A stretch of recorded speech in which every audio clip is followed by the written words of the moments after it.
ఒకటవ కొరింథీయులకు 13వ అధ్యాయం.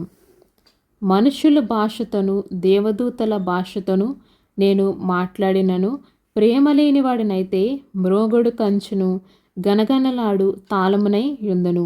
ప్రవచించు కృపావరము కలిగి మర్మములన్నయు జ్ఞానమంతయు ఎరిగిన వాడనేనును కొండలను పెకిలింపగల పరిపూర్ణ విశ్వాసము గలవాడైనను ప్రేమ లేనివాడనైతే నేను వ్యర్థుడును. బీదల పోషణ కొరకు నా ఆస్తంతయు ఇచ్చి నన్ను కాల్చబడుటకు నా శరీరమును అప్పగించినను ప్రేమ లేనివాడనైతే నాకు ప్రయోజనం ఏమీ లేదు. ప్రేమ దీర్ఘకాలము సహించును, దయ చూపించును. ప్రేమ మత్సరపడదు, ప్రేమ డంబముగా ప్రవర్తింపదు, అది ఉప్పొంగదు, అమర్యాదగా నడవదు, స్వప్రయోజనమును విచారించుకొనదు, త్వరగా కోపపడదు, అపకారమును మనస్సులో ఉంచుకొనదు.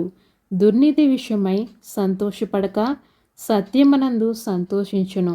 అన్నిటినీ తాలుకొనును, అన్నిటినీ నమ్మును, అన్నిటినీ నిరీక్షించును, అన్నిటినీ ఓర్చును.